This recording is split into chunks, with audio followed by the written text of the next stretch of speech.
Assalamualaikum warahmatullahi wabarakatuh.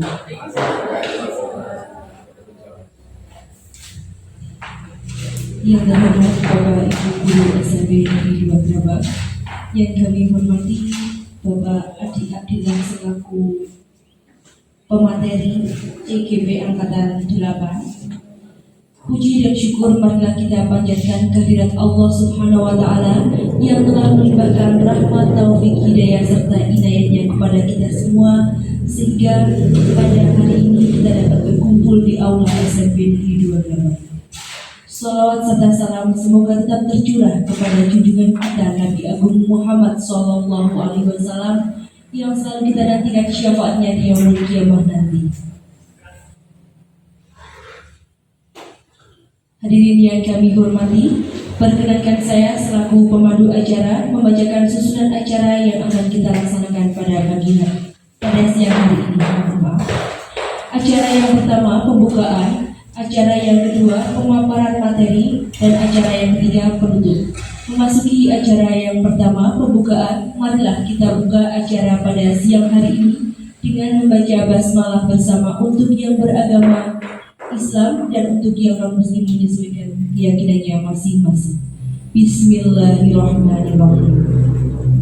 Demikian memasuki acara yang kedua, yaitu pemaparan materi oleh Bapak Adi Abdillah, Sarjana Pendidikan. Kepada beliau kami silakan.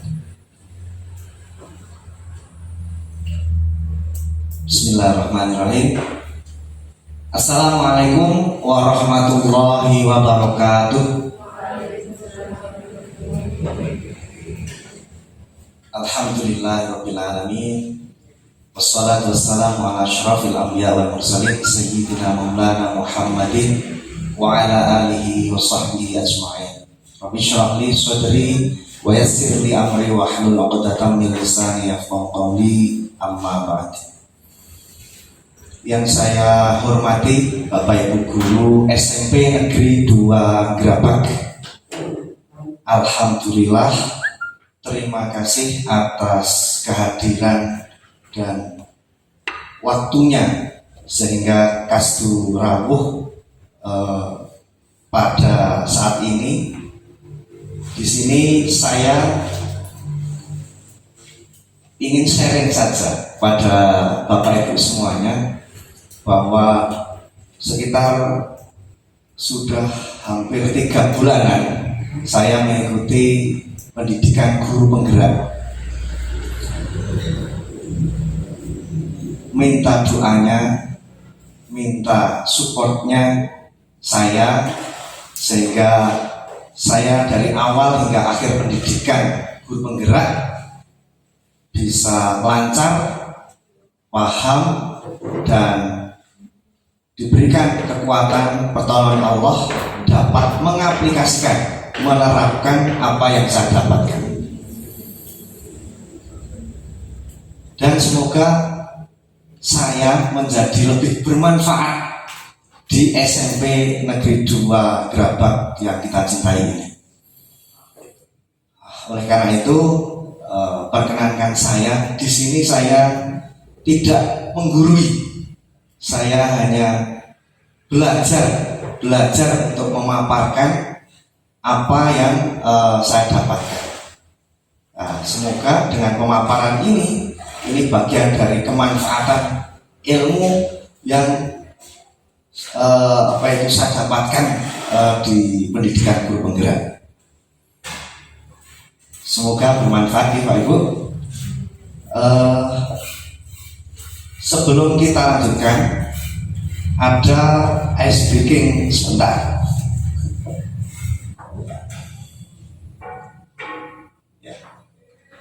Bapak Ibu sakit mirsani yang belakang, sakit ya. Ada berapa binatang pada gambar berikut ini? Coba saya beri waktu berapa? 1 menit, 2 menit ya? 8. Oke, 8. Pak Parino 8. 1 sambil dihitung. Ayo. Ya. 4. Oh iya 4. 8 4 tuh. Kacanya gede banget. 10. Wah ini nyelip Pak Marino, nyelip 10. Luar biasa. Nah, ya. 10 ini yang terbanyak. Oh 11. Tidak yakin. Ayo ini masih yang terbanyak bisa menemukan 10. Bu Nur Rohmah sudah dapat berapa? Mbak Mando, Bu Sri Wahyuni sudah dapat berapa? Oh 7 ya, masih banyak Pak Yudi. Oh malah ketutupan. Wah di sini saya ketutupan. Oh, ya sini. Oh 13. Luar biasanya lek Pak Yudi. 15. Oh mantap ini 15 nih. Rekor ini dapat 15. Bu Mei berapa Bu Mei? Pak Hono dapat berapa?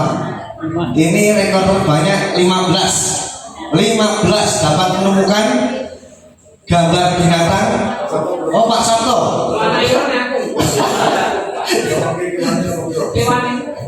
Ya, berapa? Ini masih rekornya 15. Tanggung jawab bukan Pak Mefardin. Ya. Oke, tidak ada. Oke, berarti 15 ada yang bisa lebih? Ya. Kita lihat jreng-jreng.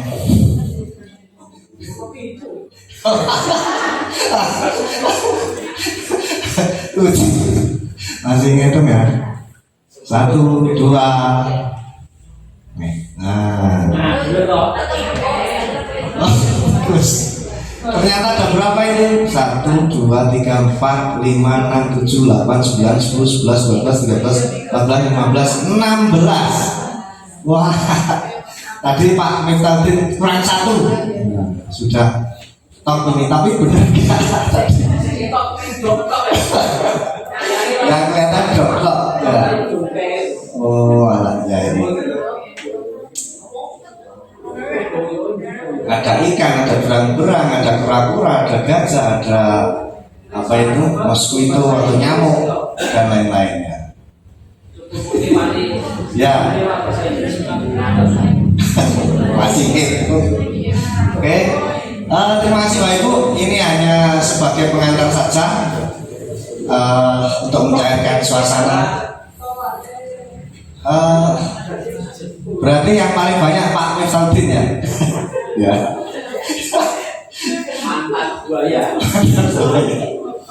Ya, oke. Mari kita teruskan. Bismillah. Di sini penimbasannya kita di materi budaya positif. Budaya positif, kemudian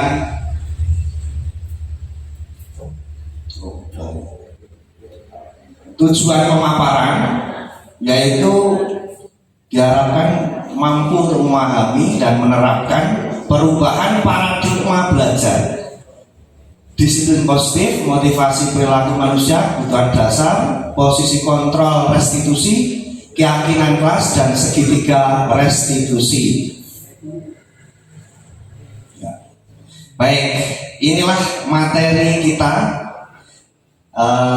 Yang pertama yaitu disiplin positif, kedua motivasi perilaku manusia, ketiga kebutuhan dasar, kemudian posisi kontrol, keyakinan kelas, ketiga restitusi. Saya yakin Bapak Ibu semua yang telah membuka PMM telah banyak mengetahui materi-materi ini. Apalagi yang sudah buka sampai 20 lebih ya, kayak Pak Yudi, siapa lagi? Pak Sabto, Pak Sabto. Ya, Pak Sabto sudah dapat buka berapa modul di PMR? Saya banyak modul saya. Banyak modul ya. Bunga Roma berapa? Ya, banyak ya. Baik, berarti di sini kita hanya menebalkan pengetahuan yang sudah kita dapatkan di PMR. Oke, Pak Parimo, Pak Manto. Kita lanjut. Nah, ini mbahnya pendidikan Indonesia, Ki Hajar Dewantoro. Salam bahagia untuk kita semuanya. Yang pertama pemantiknya adalah pertanyaan, apa makna budaya positif? Saya yakin Bapak Ibu sudah punya gambaran budaya itu apa, positif apa. Oke. Kemudian apa contoh penerapan positif yang telah kita terapkan? Ya, kita lanjutkan. Nah, sebenarnya budaya positif di sekolah itu apa? Sebenarnya adalah nilai-nilai dan kebiasaan-kebiasaan sekolah yang berpihak pada peserta didik agar mereka dapat berkembang menjadi pribadi yang kritis, penuh hormat dan bertanggung jawab. Ini versinya guru bergerak itu seperti ini. Tapi Bapak Ibu bebas, boleh berpendapat lain, ya. Oke. Jadi karena posisinya pendidikan di Indonesia paradigmanya adalah berpusat pada murid, ya intinya berpihak pada peserta didik. Segala nilai-nilai kebajikan, kebiasaan-kebiasaan positif di sekolah yang berpihak pada peserta didik. Supaya apa? Supaya berkembang menjadi pribadi yang kritis, penuh hormat dan bertanggung jawab. Ini karakter positif lah. Segala kebiasaan positif, nilai-nilai kebaikan yang itu ditujukan supaya siswa itu dapat kritis dan berkarakter mulia. Nah, mari Bapak Ibu kita review filosofi pendidikan Ki Hajar Dewantoro. Ki Hajar Dewantoro itu berpendapat bahwa siswa atau murid itu bukanlah seperti teori tabula rasa yang seperti kertas kosong. Ya. Tetapi apa? Tetapi semua anak itu terlahir punya kompetensi dan bakatnya masing-masing. Ya, ada 10 kecerdasan. Kalau Pak Bambang itu kemarin ngediko 8, tapi sebenarnya yang terbaru adalah 10 kecerdasan. Kemudian ada kecerdasan auditori, cara belajar auditori, visual, kinestesia, itu termasuk keunikan. Tiap anak itu punya keunikan. Nah, seperti itu. Yang selanjutnya adalah budi pekerti. Ki Hajar Dewantoro itu teori pendidikannya, pengajaran budi pekerti itu di tripusat pendidikan. Keluarga nomor 1 yang utama, kemudian sekolah, dan yang ketiga adalah masyarakat. Jika ketiganya itu sinkron, ya, sefikro, sepemikiran, ya, dalam mengembangkan bakat anak, ya, cipta rasa karsanya, maka dia akan benar-benar selaras. Nantinya apa? Kalau selaras nanti tercapailah budaya positif, ya. Kemudian tugas guru itu apa? Kalau menurut Ki Hajar Dewantoro yang menuntun, bahasa Ki Hajar itu pamong, ya, pamong. Kemudian guru itu tidak mendoktrin, tidak mendogma, tetapi dia memancing, kemudian nuntun.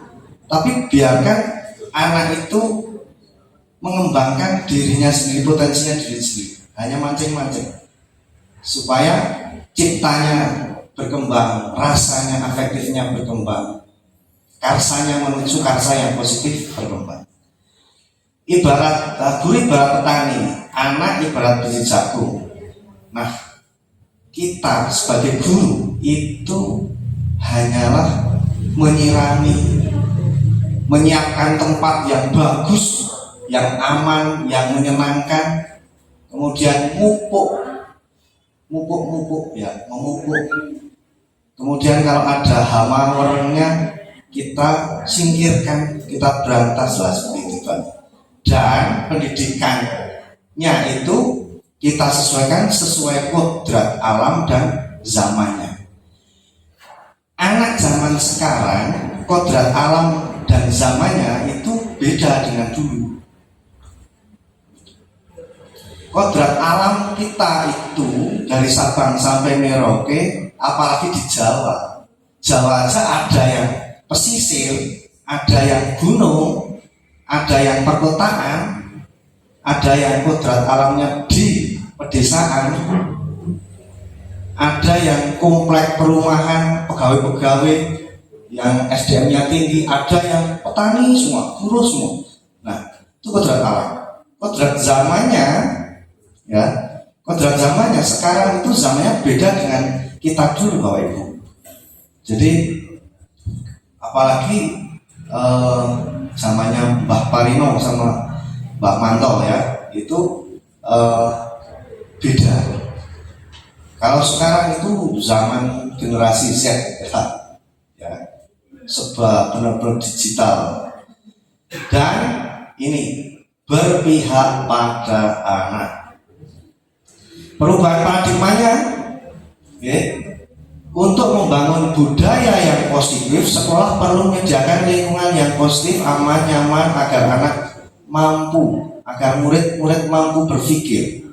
Dia bebas berpikir, takut, merasa takut tidak bebas berpikir, bertindak, mencipta dengan merdeka, mandiri dan tanggung jawab.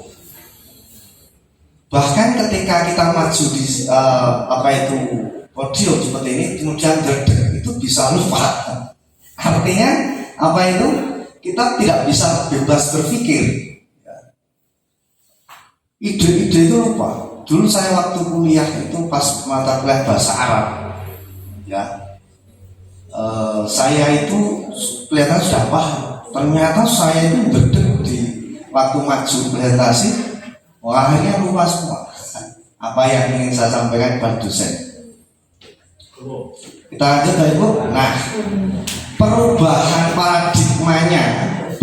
paradigmanya itu dari stimulus respon, paradigma yang stimulus respon, ke paradigma teori kontrol. Nah, ciri-cirinya bagaimana yang paradigma stimulus respon itu? Wah, ini tidak jelas ya. Ya, saya bacakan pelan-pelan. Kalau stimulus respon itu kita mencoba mengubah orang agar berpandangan sama dengan kita. Pokoknya murid itu harus sama dengan kita. Tetapi kalau teori kontrol itu kita berusaha memahami pandangan orang lain, tidak memaksakan. Kalau ada yang berbeda, kita maklumi. Di sini empatinya itu terasa, humanisnya. Kemudian yang kedua, perilaku buruk dilihat sebagai suatu kesalahan. Kalau anak berbuat buruk, maka langsung identik kamu salah. Padahal anak itu ketika melakukan perilaku itu banyak sekali alasan yang itu belum tentu pasti salah. Kemudian semua perilaku itu memiliki tujuan kalau menurut teori kontrol. Nah, di sini nanti cara membedakannya itu nanti ada teori kebutuhan dasar. Jadi nanti Diane Goshen itu menyampaikan, kalau tidak salah Diane Goshen itu ada 5 kebutuhan dasar. Semua manusia dalam berperilaku itu pada dasarnya hanya untuk mengarah kepada 5 kebutuhan dasarnya. Entah apa dari 5 kebutuhan dasar itu yang merasa kurang dari dirinya. Kalau itu merasa kurang, maka biasanya seringkali terjadi pelanggaran. Jadi nanti kalau ada anak berperilaku sudah apa, langsung terlihat dia itu kekurangan kebutuhan dasarnya seperti apa. orang lain bisa mengontrol saya, hanya Anda yang bisa mengontrol diri Anda. Aslinya kalau murid itu ngikuti seseorang, itu hanyalah pilihan kita sendiri yang memperbolehkan diri saya untuk ikut pilihan orang lain itu atau pengkondisian orang lain itu. Aslinya pilihan kita. Nah, itu kalau teori kontrol seperti itu. Jadi kemudian model berpikir menang kalah. Kalau teori kontrol itu win-win solution, ya, metode model berpikir menang-menang.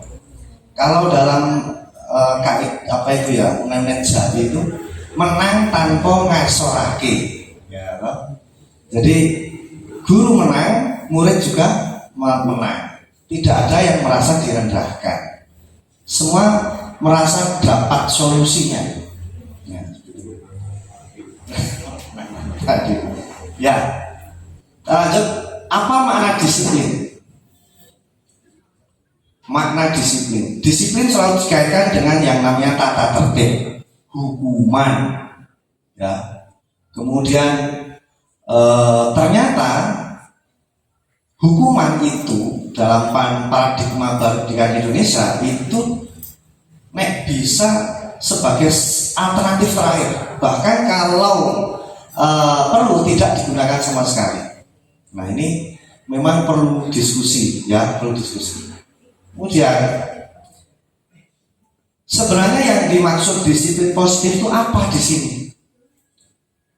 Disiplin positif di sini adalah kontrol diri yang basisnya adalah anak itu memiliki keyakinan internal, motivasi intrinsik yang diyakininya, sehingga dia ketika melakukan sesuatu, katakanlah belajar, itu bukan karena takut kepada guru, orang tua, takut nilainya jelek, bukan karena ingin dapat penghargaan dari guru, penghargaan dari orang tua, tetapi sadar kalau belajar itu adalah bermakna. Itu benar-benar kebutuhan. Untuk apa? Sebagai tanda syukur sehingga menghargai diri. Inilah yang terbaik. Inilah pilihan saya. Nah, memaksakan diri untuk tetap teguh dalam keyakinan bajiknya itulah yang dimaksud disiplin positif atau kontrol diri. Nah, disiplin positif itu sebagai cara penerapan disiplin yang mengajarkan anak untuk bertanggung jawab dan menunjukkan kesadaran diri berdasarkan nilai-nilai kebajikan lainnya. Semuanya karena kesadaran diri bahwa saya makan ini karena inilah yang paling luhur untuk saya untuk bermakna dalam hidup, bermanfaat dalam hidup. Kemudian lebih ke arah disiplin diri yang dapat mengontrol diri dalam melakukan segala tindakan, dapat membuat murid memahami dan menyadari dasar motivasi internal bukan akibat paksaan, ujian atau hukuman. Nah, ini intisarinya disiplin positif itu nantinya bukan hanya pembiasaan positif yang sifatnya eksternal, ya, tetapi nantinya yang diharapkan itu berkembangnya motivasi di dalam dirinya. Nah, ini memang butuh waktu. Nah, ini kalau dalam paradigma yang baru ini, yang pertama memang ada nanti perlu dibuatkan, dibentuk peraturan kelas, kemudian nanti ada keyakinan kelas, kemudian nanti itu menjadi dasar motivasi internalnya. Nah, ini teori motivasi perilaku manusia. Jadi teori motivasi manusia itu ada yang eksternal, ada yang internal. Yang eksternal itu apa? Yang eksternal itu adalah untuk menghindari ketidaknyamanan atau hukuman, takut. Jadi ketakutan. Jadi dia melakukan motivasinya karena takut. Kemudian untuk apa itu yang kedua, untuk mendapatkan penghargaan, diakui. Misal saya kok datangnya pagi-pagi banget, tapi hanya supaya apa itu Pak Bambang sebagai kepala sekolah itu nanti wah bagus, adik bagus, pokoknya top, nah, gitu ya. itu mau termasuk motivasi eksternal di sini. Nah, kemudian yang diharapkan dan lebih kuat apa itu fondasinya adalah motivasi internal. Yaitu apa? Kesadaran menghargai diri sendiri menjadi insan yang sesuai harapan kita. Maksudnya dasarnya adalah keyakinan-keyakinan positif, nilai-nilai kebajikan. Kalau di murid namanya keyakinan kelas, yang lebih luas lagi keyakinan sekolah. Yang mana nanti terbentuknya itu adalah dari siswa sendiri yang membuat.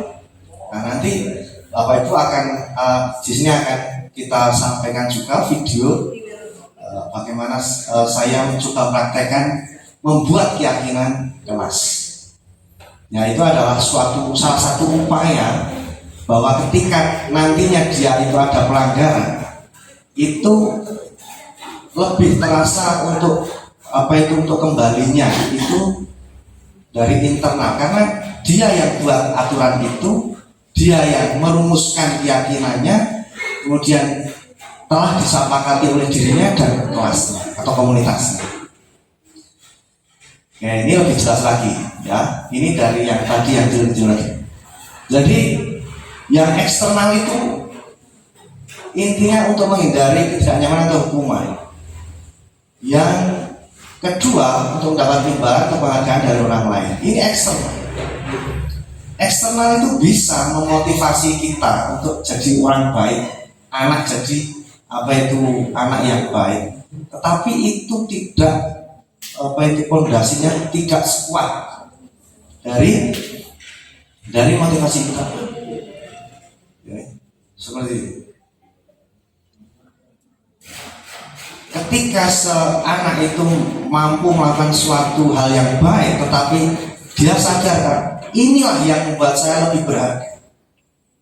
Nah, itulah yang ketika anak mendengarkan kita ya di kelas, kemudian fokus, tidak karena takut, tidak karena ingin dapat penghargaan, tapi karena saya menghargai diri saya sendiri, bahwa saya memilih memperhatikan itu karena inilah yang lebih baik untuk saya. Inilah yang sebagai tanda rasa syukur saya kepada Tuhan karena telah memberikan waktu dan kesempatan yang terbaik. Nah, ini di sini lingkar-lingkar ini yang pertama saya bacakan, ini peraturan kelas, Bapak Ibu. Jadi ada 1, 2, 3, 4. Ini yang pertama, yang basic pertama itu adalah dibuatnya peraturan kelas. Siapa yang membuat? Siswa sendiri, bukan gurunya. Supaya apa? Nanti jika ada pelanggaran-pelanggaran, itu dia yang buat, dia yang menyepakati. Ketika dia diingatkan peraturannya, maka dia akan lebih terasa di batin. Kalau peraturan sekolah itu sudah ada, maka dirumuskan, disepakati bersama keyakinan kelas. Contoh, Bapak Ibu, ketika dalam penerapan saya, anak-anak apalagi peraturannya tidak boleh membuli. Nah, terus dirubah jadi kalimat positif, menghargai teman. Nah, setelah dirubah jadi kalimat positif, kemudian coba intinya apa? Kok menghormati teman itu intinya apa? Kenapa kita harus menghormati teman? Nah, itu ditanya anak itu. Biarkan dia itu menemukan sendiri kenapa kok ini bisa, kok saya harus menghormati teman. Oh, ternyata intinya adalah toleransi, Pak. Kita harus saling menghormati, menghargai. Kalau saya menghargai orang lain, menghormati orang lain, maka kita juga orang lain akan segan kalau tidak menghormati kita. Nah, mengapa tidak peraturan saja? Mengapa harus keyakinan kelas? Ini pertanyaan-pertanyaannya. Mengapa kita memiliki peraturan hanya harus menggunakan helm bila mengendarai kendaraan bermotor? Nah, ini ketika tak tanya ke anak itu biar gak ditilang, Pak. Takut gak sama polisi. Padahal intinya keyakinan atau prinsip justice-nya adalah, prinsip utamanya adalah keamanan. Nah, ini contoh dari keyakinan kelasnya. Mengapa harus memiliki peraturan 3M, masker, mencuci tangan, menjaga jarak 1 meter? Mengapa peraturan harus datang tepat waktu? Ditanya. Nah, untuk mendukung motivasi prinsip, keyakinan prinsip utama peraturan itu yang itu perlu diketahui. Jadi tidak peraturannya, tetapi anak dia itu mematuhi peraturan bukan karena peraturannya gitu, Bapak. Tetapi yang diharapkan di sini adalah dia ada peraturan tapi tahu inti dari peraturan itu apa. Nah, keyakinan kelas itu apa? Nilai-nilai kebajikan atau prinsip-prinsip itu universal yang disepakati bersama secara universal. Katakanlah kalau kita di paradigma pendidikan Indonesia sekarang adalah profil pelajar Pancasila. Ada iman, takwa, berakhlak mulia, kemudian mandiri, berkebinekaan, global, kemudian kreatif, ya, kemudian bergotong royong. Nah, itu termasuk yang dimaksud keyakinan kelas, prinsip-prinsip seperti itu. Jadi satu kata yang itu jadi fondasi atau prinsip utama setiap peraturan, itulah yang perlu diketahui dan kemudian diyakini bahwa itu penting untuk mereka. Ini peraturan, terus ini keyakinan kelas. Selalu kembalikan buku ke tempatnya, peraturannya gitu. Lah, keyakinan kelasnya apa? Intinya kok kembalikan. Oh, tanggung jawab. Itu yang perlu dipahami sendiri oleh anak, dan guru cuma menjadi penuntun supaya dia menemukan sendiri itu, kemudian dia meyakini dan menyepakati itu dalam lingkungan kelas, ya kesepakatan kelas. Setuju ini dijadikan keyakinan kelas pedoman nilai-nilai kebajikan universal kelas kita? Setuju. Dilarang mengganggu orang lain, intinya apa? Menghormati, gitu. Kemudian ini bergantian atau menunggu giliran, itu juga menghormati.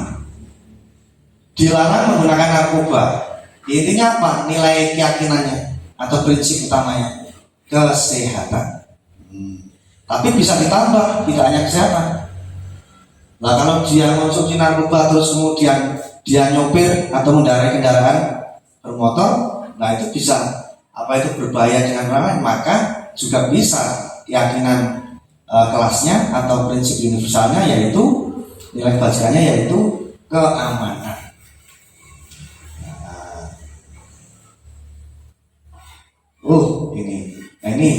Ini contoh videonya. Assalamualaikum warahmatullahi wabarakatuh.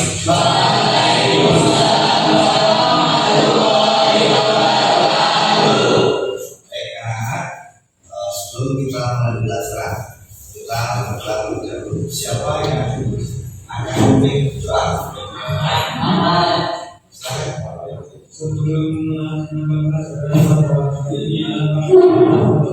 Tak percepat saja.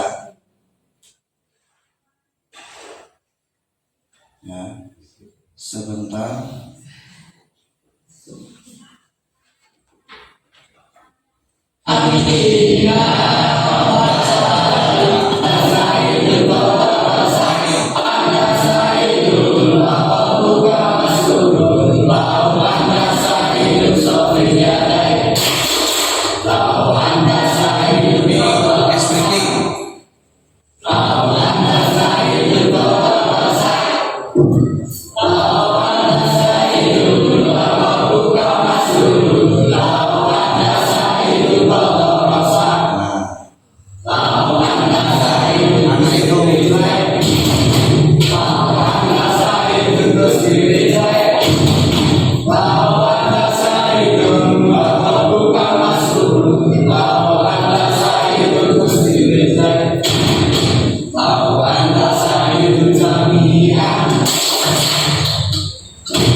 Ini anak-anak dia tak suruh ngetik sendiri per anak.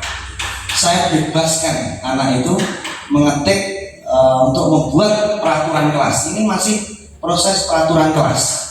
Jadi awal langkahnya adalah peraturan kelas. Ini di kelas 9A, kelasnya Bu Desi ya. Kemudian setelah itu, nah ini, terus terakhir sini baca. Nah, ini belum selesai.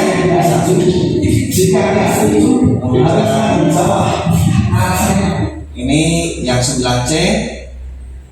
Oke. Yang 9C kita percepat.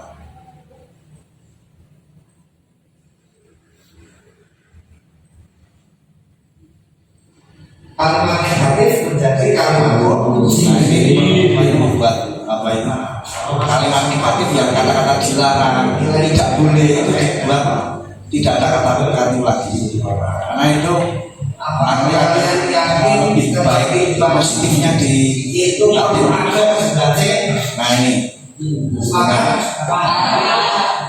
sudah disimpulkan keyakinan keras dari tiap-tiap peraturan. Bersiap, semangat, ketaatan religius,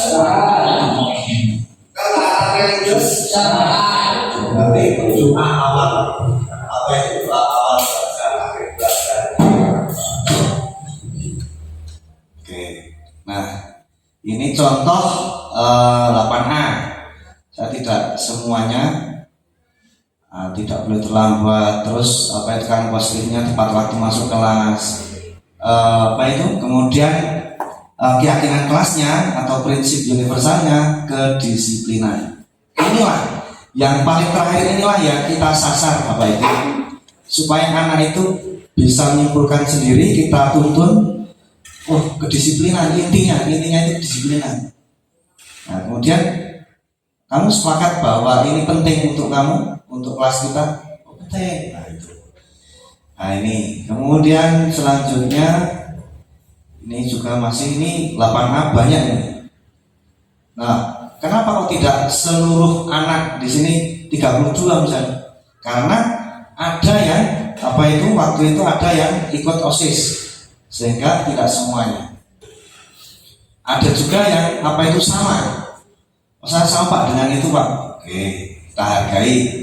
Toleransi, gitu, kebersihan, kemudian kedisiplinan, itulah keyakinan kelas atau nilai-nilai kebajikan yang universal. Nah, ini keyakinan kelasnya 8A ini Bu siapa? Bu Tita, Bu Tita lagi tua. Oh ya, ada kedisiplinan, toleransi. Anak-anak, ini kita sepakat ini ya. Ini penting untuk kita. Penting. Nah gitu. Coba ini. Nah sekarang materi selanjutnya adalah 5 kebutuhan dasar. Ya. Menurut Glasser ya, seluruh kegiatan manusia itu memiliki tujuan tertentu. Apa itu? Yaitu memiliki kebutuhan dasar. Wujudnya perilaku itu menurut Dresser, ya, itu satu, bertahan hidup. Bertahan hidup itu intinya kaitannya sama kebutuhan fisiologis, biologis, dan satu lagi, yang apa itu sifatnya psikologis, yaitu rasa aman. Kalau sedikit-sedikit anak itu kok lapar ya, terus pengen apa itu kantin, oh berarti anak-anak kita itu memang di sini dia apa itu di kebutuhan apa itu survivalnya, kebutuhan dasar survivalnya Pak Idi, Pak Parino. Ini memang sedikit mulai, ya toh. Nah itu anak kita berarti di sini. Nah ketika kita melihat suatu permasalahan anak, langsung ini dia anak itu kaitannya sama ini. Atau yang kedua ini merasa apa itu kebutuhan dasar ingin dicintai atau diterima, love and belonging. Atau dia pengen kebebasan. Nah ini ya, kebebasan. Nah, kemudian kebebasan itu apa? Dia itu pengen buat pilihan, berpendapat. Tetapi apa bebasnya itu? Kalau apa itu diajar di Rantoro itu harus apa itu ada batasnya. Kebebasan manusia itu batasnya adalah kebebasan orang lain. Kebebasan manusia itu batasnya adalah kebebasan orang lain. Kemudian kebebasan dasar yang lainnya adalah kesenangan atau fun, memperoleh apa yang disenangi. Ya. Kemudian penguasaan atau power, ingin diakui, ingin dihargai, mempengaruhi. Nah, setiap perilaku anak, ya, setiap perilaku anak itu arah-arahnya ya ingin apa itu memenuhi kebutuhan dasarnya yang kurang. Entah itu survival, love and belonging, power, freedom, fun, ya, itu versinya William Glasser. Analisa sebagai guru itu langsung itu, sehingga guru itu terus bagaimana terhadap hal yang seperti itu. Ya kita membantu anak memenuhi kebutuhan dasarnya tanpa harus anak itu apa itu tidak membuat harga diri anak itu turun atau apa itu tersesat. Nah itu. Dan yang terpenting adalah membangkitkan apa itu kemandiriannya untuk solutif terhadap masalahnya sendiri. Oke, ini coba ini ada masalah Bu Ani, guru kelas 5 SD Pelita Hati, sedang bingung menghadapi ulah salah satu murid kelasnya yaitu Agus. Beberapa anak telah datang dan mengeluhkan Agus yang seringkali meminta bekal makanan siang mereka dengan paksa, untuk memaksa.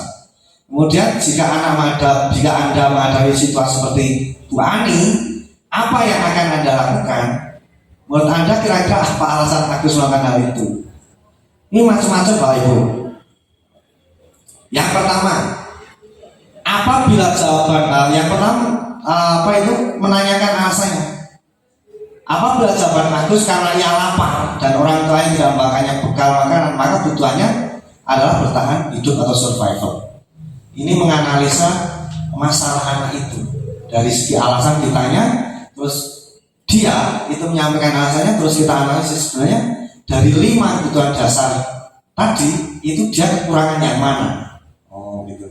Kemudian jika jawaban Agus ya karena ia senang temannya jadi memperhatikan dia, maka kebutuhannya adalah cinta dan kasih sayang, love and belonging.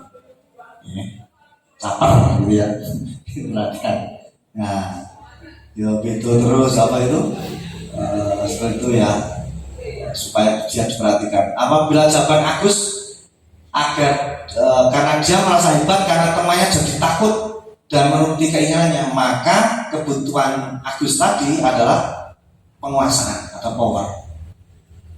Ya, dia senang dengan anaknya takut, dia ingin diakui bahwa dia punya power.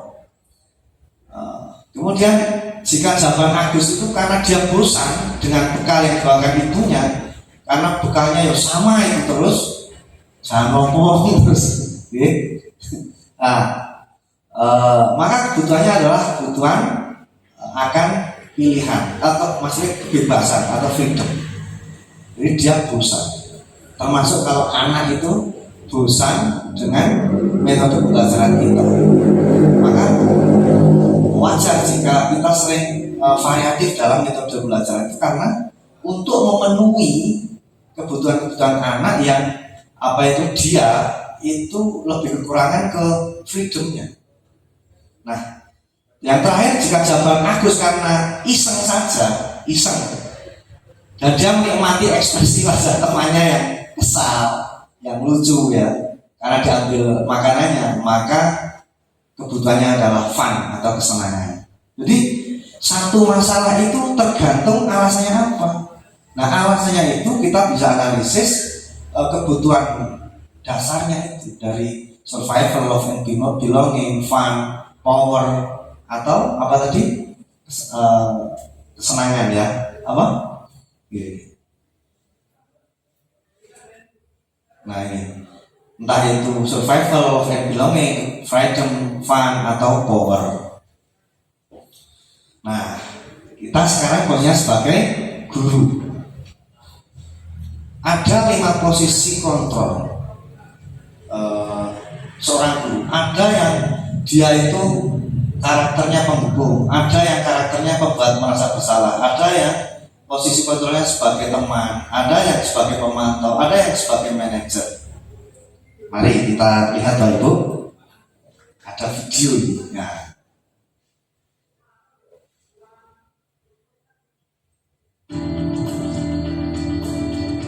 posisi penghukum.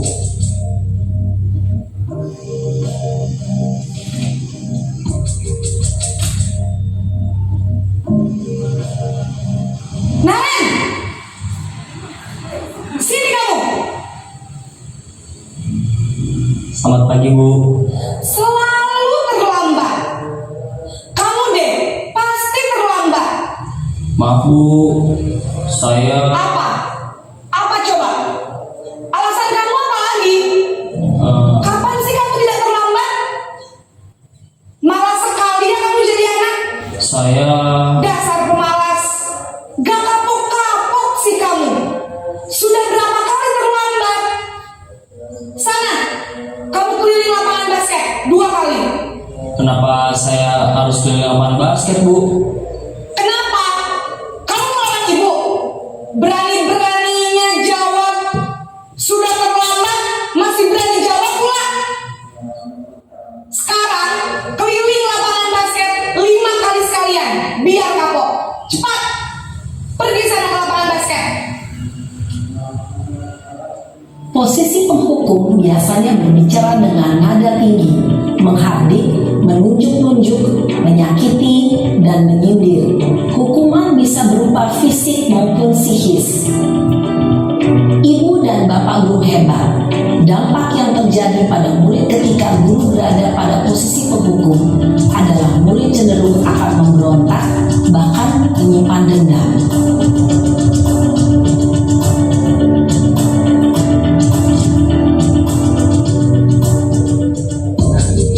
Posisi membuat merasa bersalah.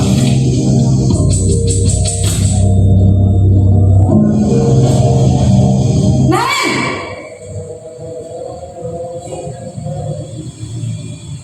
Selamat pagi Bu. Naren, kamu kenapa terlambat lagi, nak?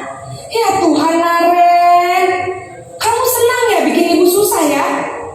Kalau kamu terlambat lagi, nanti ibu yang ditegur bapak kepala sekolah, nak. Disangka ibu tidak bisa membina kamu. Duh, gimana ini?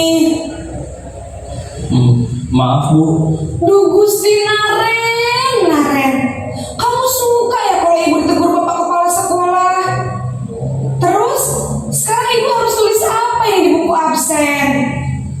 Ini kamu sudah sering terlambat loh. Ibu harus apa coba? Maaf Bu, maaf sekali. Ya sudah, lain kali jangan bikin ibu susah lagi ya nak ya. Ibu tidak akan kuat lagi kalau kamu begini terus. Bisa jantungan kalau ibu ditegur bapak kepala sekolah. Sana cepat ke kelas. Maaf ya Bu, maaf sekali. Posisi pembuat rasa bersalah berbicara dengan nada tenang, cenderung lembut. Namun kata-kata yang diutarakan membuat murid merasa menjadi orang yang gagal, memandang buruk dirinya sendiri, merasa tidak berharga, dan tidak sanggup membahagiakan orang lain. Ketika guru mengambil posisi pembuat rasa bersalah, murid akan menganggap dirinya yang bersalah dan ia akan menyimpan emosi negatif tersebut di dalam dirinya. Posisi teman. Nah, posisi teman. Bagaimana posisi teman?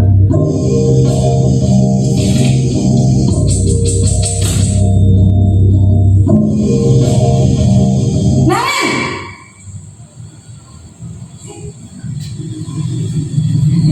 Selamat pagi Bu.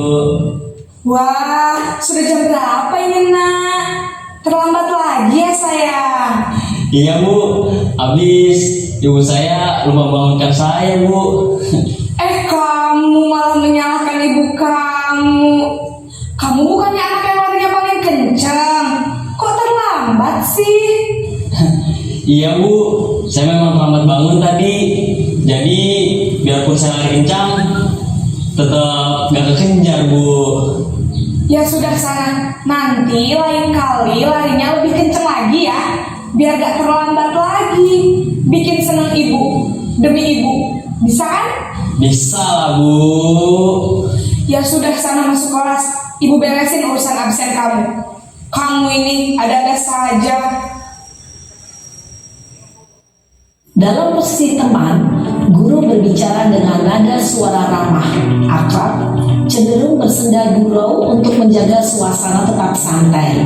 Murid akan merasa senang, aman, dan akrab dengan guru. Identitas yang tercipta adalah identitas sukses atau berhasil. Namun, perlu diingat, karena ini masih dorongan eksternal, maka ada faktor ketergantungan dari murid kepada orang tertentu.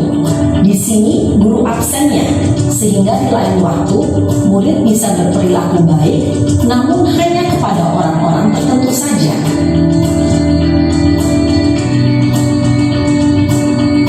Posisi pemantau.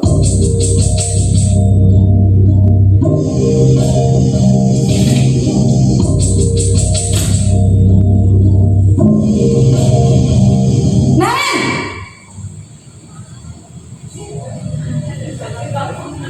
Selamat pagi Bu.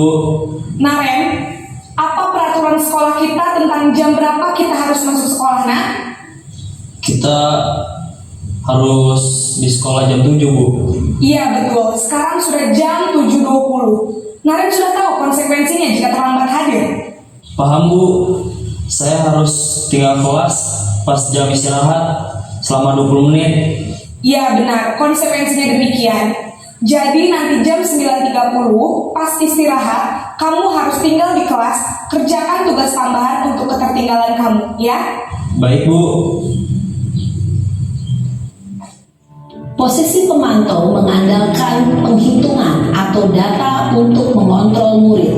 Guru mengarahkan murid berdasarkan peraturan dan konsekuensi. Seorang pemantau menunjukkan bahasa tubuh dan ekspresi wajah yang datar dan cenderung formal. Posisi manajer.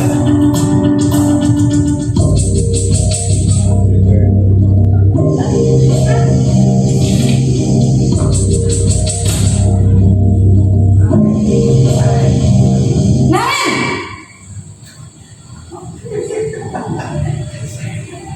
Selamat pagi Bu. selamat pagi Naren. Maaf Bu, saya terlambat. Iya, sekolah masuknya jam 7, sekarang sudah jam 7.20. Jadi sekarang bagaimana ini Naren? Maaf Bu, Saya lupa setel alarm saya semalam. Baiklah, menurut kamu, keyakinan sekolah yang mana yang perlu kamu tingkatkan? Menghargai diri sendiri dan orang lain mungkin ya Bu. Setuju. Jadi, apakah Naren meyakini prinsip saling menghormati tersebut? Iya Bu, saya meyakininya. Apakah Naren bersedia memperbaiki masalah keterlambatan ini? Bersedia Bu. Bagaimana kamu akan perbaiki masalah keterlambatan ini? Saya akan coba untuk tidak lupa menyetel alarm saya Bu. Baik, kalau Naren lupa menyetel alarm di rumah, ada orang yang kira-kira bisa bantu mengingatkan tidak? Ada Bu, kakak saya, Kak Emma. Ada lagi selain Kak Emma? Selain Kak Emma, ada ibu saya. Baik, jadi yang mengingatkan Naren adalah Kak Emma dan ibu kamu ya? Kira-kira akan mulai setel alarm kapan nih Naren? Setelah pulang sekolah, akan segera saya lakukan.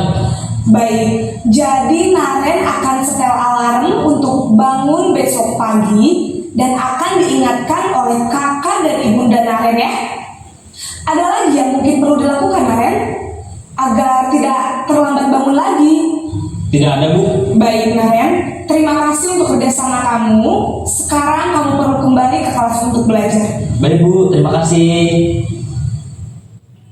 Posisi manajer adalah posisi kontrol yang disarankan untuk membimbing murid memiliki sikap disiplin yang positif, yaitu murid yang mandiri, bertanggung jawab, dan dapat memecahkan masalah. Tujuan dari posisi ini adalah agar murid dapat berefleksi atas tindakannya. Guru akan dengan tulus memberikan pertanyaan-pertanyaan bermakna, sehingga membuat murid dapat belajar dari kesalahannya dan mencari sebuah solusi untuk menyelesaikannya. Itu 5 posisi kontrol. Ada sebagai penghukum, ada sebagai pembuat rasa bersalah, ada sebagai teman, ada sebagai pemantau, dan ada yang sebagai manajer. Kalau sebagai penghukum, itu intinya kadang-kadang jadi gini, kadang-kadang dia itu sebenarnya menghukum dan saat enaknya kadang nggak logis gitu loh. Nah itu tidak solutif dalam masalah. Kemudian membuat orang merasa bersalah itu dia itu membuat anak itu merasa bersalah dan tidak menyelesaikan masalahnya. Nah, di sini identitas gagal itu karena posisi sebagai kontrol sebagai penghukum dan membuat rasa bersalah. Kemudian yang sebagai posisi kontrol yang positif itu sebagai teman dan memantau. Nah, dia membuat identitas yang berhasil. Identitas berhasil itu maksudnya gimana, Pak Ibu? Yang saya pahami itu membuat dia santai, tidak tertekan. Nah, tetapi itu dia ada kelemahan-kelemahannya. Nanti anak itu sukanya cuma sama guru itu dan mungkin tidak menghargai guru yang lain kalau sebagai teman, yang dia cocoki saja. Kemudian sebagai pemantau, intinya apa? Intinya adalah sedikit langsung ini peraturannya apa. Nah, terus konsekuensinya apa? Nah, jadi selalu mengingatkan sebagai peraturannya apa, konsekuensinya apa. Kemudian yang diharapkan dan itu membangun motivasi intrinsik itu adalah sebagai manajer, istilahnya di di paradigma baru ini adalah sebagai manajer. Intinya apa? Membangun kontrol diri atau disiplin positif tadi. Anak dibimbing, dituntun supaya bisa mandiri, menyimpulkan permasalahannya apa, kemudian solusinya bagaimana menurut anak tersebut, cara untuk menyelesaikan masalahnya seperti apa. Itu jadi membuat anak itu mandiri dan tanggung jawab terhadap apa yang dilakukannya. tapi tidak dari apa itu guru sendiri, tapi anak itu terbangkitkan. Oke, lanjut. Hampir selesai Bapak Ibu.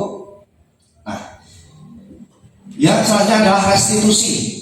Restitusi itu proses menciptakan kondisi bagi murid untuk memperbaiki kesalahan mereka, sehingga mereka bisa kembali pada kelompok mereka dengan karakter yang lebih kuat.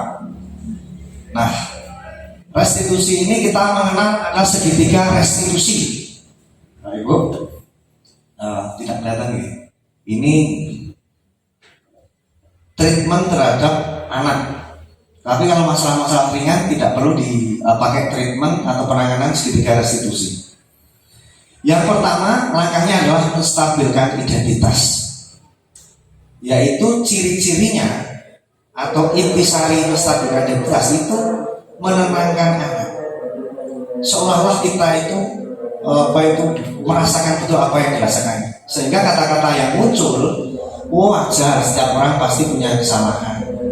Saya dulu juga pernah melakukan kesalahan itu, wajar, maklum. Kemudian kamu bukan satu-satunya orang yang melakukan itu, sehingga dia akan merasa ditemani, ya. Sehingga terbukalah aslinya dia itu melakukan seperti dengan jujur, karena tidak merasa akan dihakimi.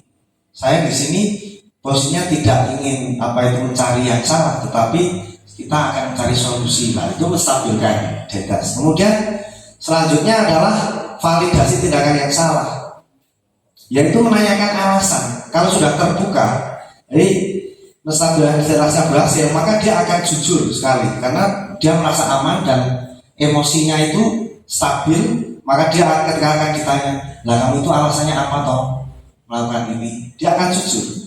Kalau dia jujur, kita akan tahu 5 kebutuhan dasarnya apa. Nah, intinya apa? Terus kemudian ditanya, adakah cara yang lebih efektif untuk mendapatkan apa yang kamu butuhkan, yaitu kebutuhan dasar tadi. Kan dibantu untuk merumuskan, kamu itu sebenarnya berarti kurang ini ya, ingin ini toh. Kamu punya cara yang lebih baik untuk tidak melakukan yang seperti ini caranya, seperti itu. Nah, kalau ini berhasil, nah kita baru mengingatkan keyakinan kelasnya, prinsip universal atau nilai kebajikan yang universal yang diyakini atau yang telah disepakati. Kamu ingat keyakinan kelas kita? Terus kamu itu kalau ini sudah mulai berhasil, kita bisa merasakan itu, terus ditambahi lagi supaya intrinsiknya, motivasi internalnya terbangun, yaitu kamu itu sebenarnya ingin jadi apa, cita-citamu apa. Nah, kita ingin tahu sebenarnya dia itu inginnya apa, cita-cita, terus harapannya apa. Nah, kamu tahu nggak cara untuk mencapai itu? Menstabilkan identitas. Ini intinya yang seperti tadi ya, yang saya sampaikan. Validasi tindakan yang salah, kemudian menanyakan keyakinan. Nah, ini contoh penerapannya. Ibu dan Bapak Guru, berikut ini akan ditunjukkan bagaimana seorang guru berada dalam posisi manajer menggunakan penerapan segitiga restitusi.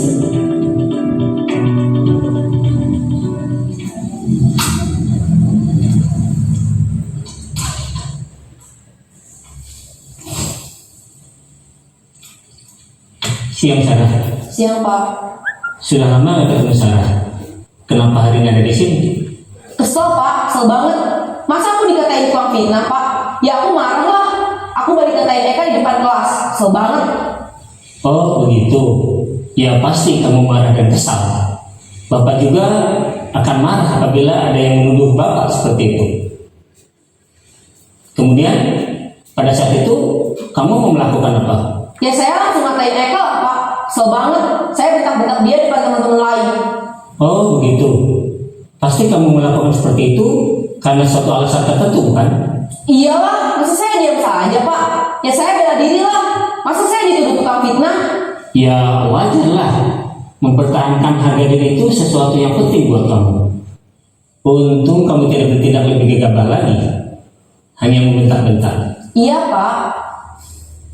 Untung saya masih bersabar dan hanya membentak saja. Sudah gemes padahal, saya pasti bela diri lah. Ya pasti ya.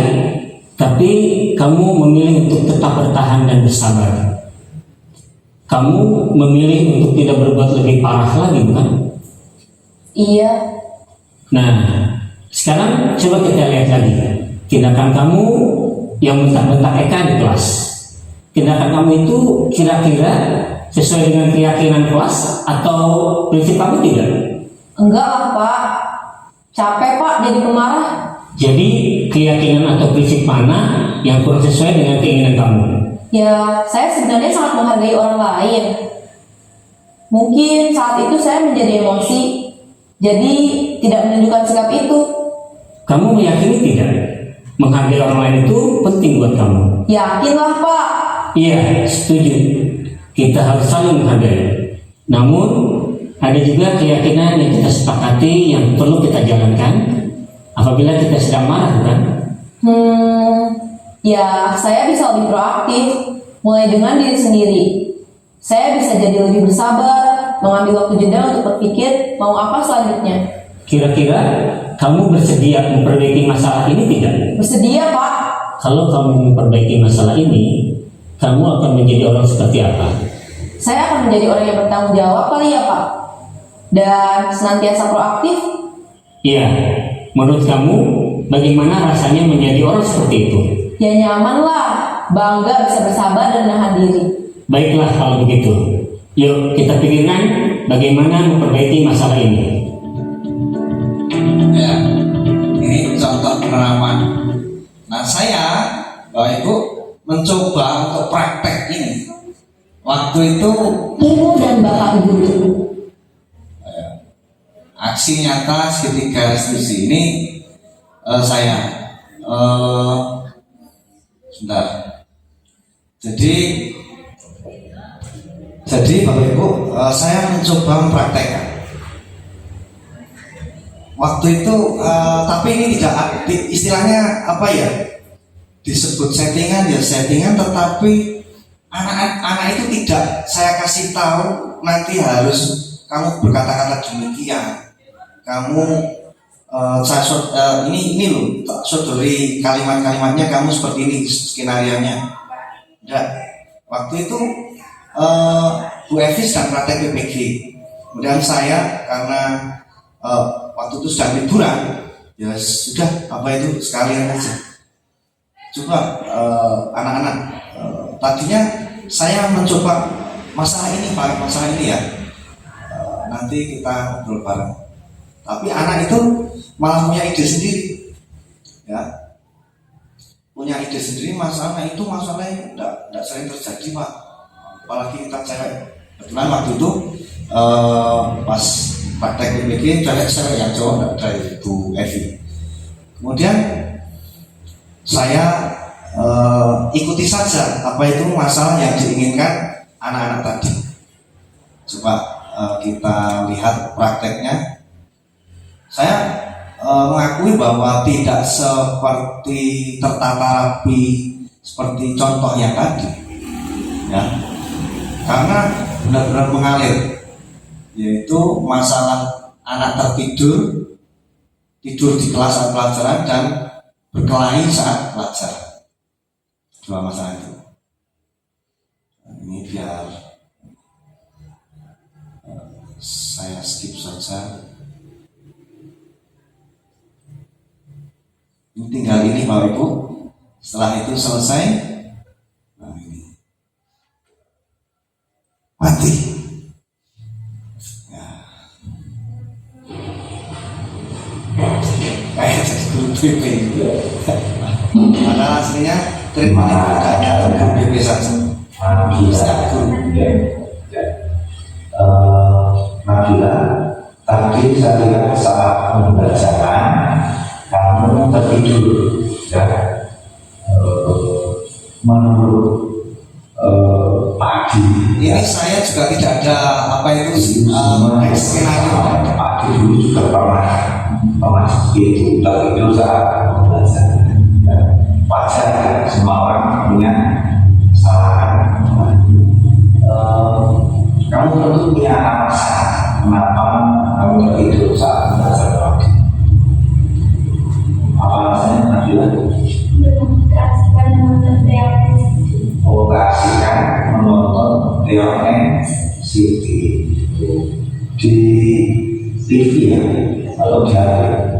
sampai apa?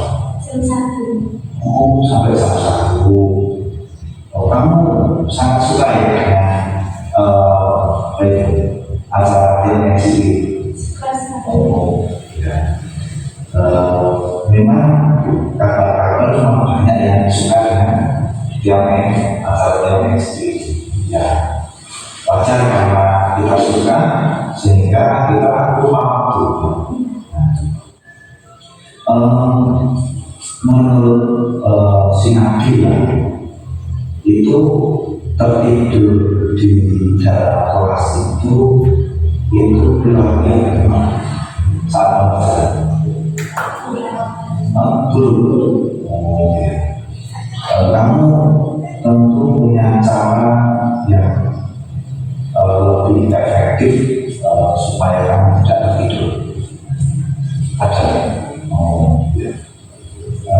Tapi sebelum itu kamu tentu masih ingat ya kesepakatan di kelas kita, nilai yang kelas yang telah kita sepakati. Kira-kira kaitannya dengan bila tidur saat pelajaran itu apa? Tidak menghargai guru yang sedang mengajar. Tidak menghargai guru yang sedang mengajar. Selain itu ada? Tidak tertib. Tidak tertib ya di internet. Terus kamu tentu punya cara bagaimana supaya kamu tetap bisa melihat dimensi, tetapi kamu tidak datang dalam hal itu saat belajar tidak tertidur. Ada tidak ya? Caranya gimana? Kamu tahu supaya kamu suka dengan dimensi, tapi kamu tetap bisa aktif dan kuat atau tidak bisa mengikuti pelajaran fokus dengan semangat apa ya? Misalnya dengan Tidur lebih lama.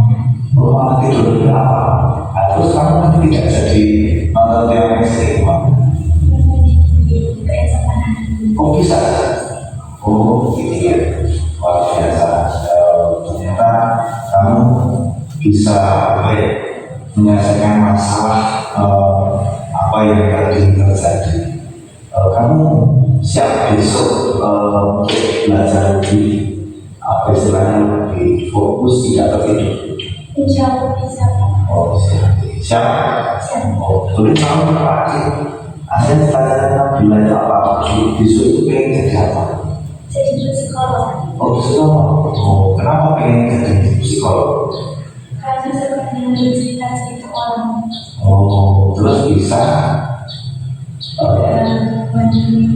bisa membantu. Bisa membantu kamu bantu saudara yang berkhianat. Nah tentu untuk jadi psikolog yang apa itu disukai, dipercaya oleh orang untuk tempat curhat itu tentu atau kamu punya cara supaya bisa mencapai jadi psikolog. Menurutmu apa? Rajin belajar, memahami situasi seperti itu. Ya, rajin belajar, antisipasi. Oke. Kemudian termasuk tadi tidak melakukan dengan masyarakat sendiri bisa menyelesaikan. Oke, masih besok lebih rajin, lebih semangat belajar. Oke. Ya, yang melakukan tadi itu pasti tidak ini. Nah, itu acara memang apa itu sudah. Ini sih. Ini sama Ingin tahu kalau ibunya itu bagaimana? nanti bisa apa ya bisa lebih bermanfaat sih. Terus kalian tentu Iya. produsen ya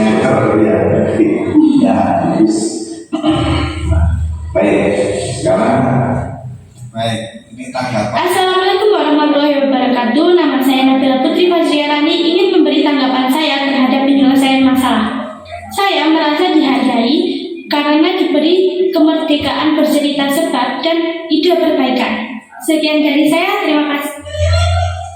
Tanggapan saya adalah saya belajar menyelesaikan masalah dengan baik dan menghindari perbuatan yang tidak baik.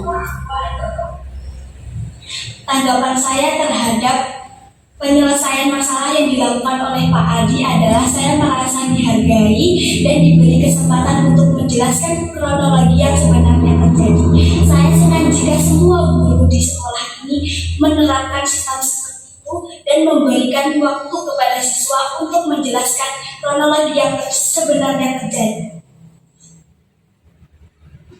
Ibu, itu segitiga restitusi. Kesimpulannya segitiga restitusi itu menuntun anak supaya mandiri, mengetahui masalahnya apa, menyelesaikan masalahnya apa, dan tanggung jawab atas masalahnya tersebut.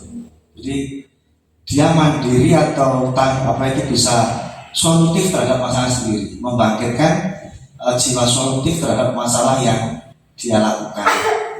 Itu intisari segitiga restitusi.